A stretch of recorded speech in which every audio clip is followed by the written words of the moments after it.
cenários do parque, também o idealizador do projeto, e a gente sempre gosta de falar um pouquinho sobre a parte histórica, que ela é bem interessante para vocês entenderem melhor a visita guiada que a gente vai oferecer para vocês. Então o parque ele foi montado com o principal objetivo de resgatar a história da imigração germânica da região e divulgar essa história por intermédio de esculturas. Para isso, inicialmente foi montado um roteiro histórico e cultural, onde a gente teve a ajuda de vários historiadores aqui da região, e esse roteiro, depois de pronto, ele serviu de base para 3 escultores gaúchos contar então essa história por intermédio dessas esculturas. Um desses escultores é o Cristóvão Hullen. Ele esculpiu aproximadamente a metade dessas, um pouco mais de 80 esculturas, e ele continua esculpindo tanto em pedra para ampliação do parque, como também obras em madeira. E aí ele esculpe de uma temática diversa, são peças comercializadas e algumas delas ficam em exposição na nossa sala de souvenirs que vocês vão passar na saída. O segundo escultor é o Rogério Bertoldo. Ele tem um ateliê dele a 300 quilômetros daqui, então ele veio de lá para cá, morou um tempo aqui no parque, e durante esse tempo ele esculpiu praticamente a outra metade dessas esculturas.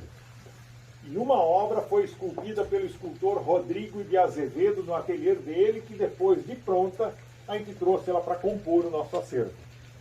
A matéria-prima que foi utilizada nas esculturas é o arenito. O arenito ele é uma rocha ou uma pedra de formação sedimentar, que nós temos em abundância aqui no Rio Grande do Sul. E foram utilizadas um pouco mais de 300 toneladas dessa pedra para esculpir o parque. Ainda o nome, Esculturas Parque Pedras do Silêncio, ele surgiu da ideia de que essas esculturas, as pedras, elas estão em silêncio contando essa história da imigração. Então essa foi a inspiração do nome do parque. E o projeto ele completou no mês de novembro 6 anos de abertura à visitação. E antes disso foram mais 4 anos de trabalho, desde a questão histórica, artística e a estrutural, então até a gente conseguir abrir ele às visitas. E outra coisa bem interessante, que a gente sempre chama atenção, é a técnica de construção que esses primeiros imigrantes utilizavam para construir as suas casas, onde eles utilizavam a técnica enxaimel, que a gente exemplificou aqui nessa pequena fachada. Então essa técnica ela consiste inicialmente em montar uma estrutura ou esqueleto de madeira, onde essas peças elas são encaixadas umas nas outras e presas com tarugos de madeira. Então eles não utilizavam pregos. E depois desse esqueleto, dessa estrutura pronta, eles usavam os materiais que mais eles tinham à disposição nos locais onde eles iriam construir para fechar as paredes. Então a gente exemplificou um lado utilizando tijolos, do outro lado pedras, ou ainda de pau a pique. Então era sempre dentro das condições financeiras e também dos materiais que eles tinham à disposição. E aqui no parque toda a estrutura ela foi montada utilizando materiais de reaproveitamento de antigas construções. Pessoal, eu vou acompanhar a visita de vocês até uma certa parte, onde a gente vai falar um pouquinho da representação dessas esculturas. Outra coisa que eu sempre gosto de lembrar, vocês vieram visitar o ponto número 1 a ser visitado em Nova Petrópolis, segundo os avaliadores do site do TripAdvisor, tá? Então, mais uma vez, muito obrigado pela visita, espero que você tenha uma boa experiência aqui com a gente, e já agradeço antecipadamente também caso alguém queira nos avaliar depois da volta.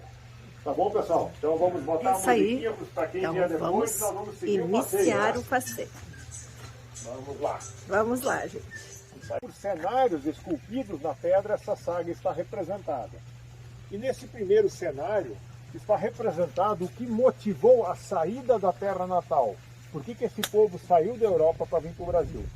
Para isso a gente volta no tempo, para final de 1700, início de 1800, onde na Europa várias guerras aconteciam, e principalmente as guerras napoleônicas, que estão representadas aqui na parte superior pelos soldados, e essas guerras causando muita fome e miséria entre a população, que está representada aqui pelo prato vazio e a panela vazia.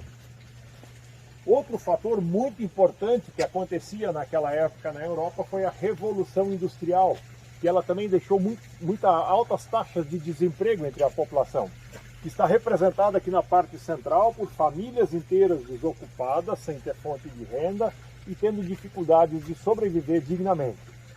E do lado está representado um emissário do governo brasileiro que ia para a Europa divulgando uma possibilidade de uma vida melhor aqui na América. Então por isso que nós tivemos grandes levas de imigrantes germânicos vindo aqui para a nossa região a partir de 1824, que foi o marco início dessa imigração. Então estamos aí prestes a completar 200 anos dessa história, né? Pessoal, aqui no segundo cenário, a gente representou então a despedida, onde se conta a história de uma jovem moça que resolveu vir para o Brasil em busca dessa vida melhor aqui na América, e a família dela então iria ficar na Europa. Então ela dando o último abraço, abraço de despedida na mãe, e do lado o pai consolando o irmão mais novo dessa moça, que chorava a despedida da irmã, porque ele sabia que dificilmente eles voltariam a se encontrar. Então normalmente eram despedidas para sempre, né? Aqui, pessoal, a gente fala um pouco das dificuldades de uma viagem de navio desse porte há quase 200 anos atrás. Vale lembrar que lá no início, em 1824, essas viagens ainda eram feitas com barcos veleiros e elas poderiam durar até 100 dias, desde o embarque na Europa até o desembarque aqui no Brasil. E para fazer esse cenário, a gente se valeu de vários relatos escritos na época por imigrantes que vinham e descreviam como transcorriam essas viagens.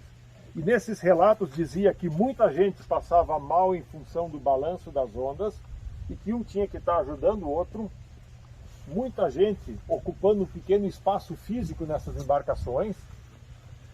Aqui está representada a morte que assolava essas populações em função de doenças contagiosas, a má conservação dos alimentos, a precariedade das condições de higiene, então causavam muitas mortes dentro desses imigrantes que vinham para cá. E outro relato muito interessante, ele dizia que eles tinham que se acomodar em compartimentos na parte superior dos porões desses navios para poder esticar o corpo.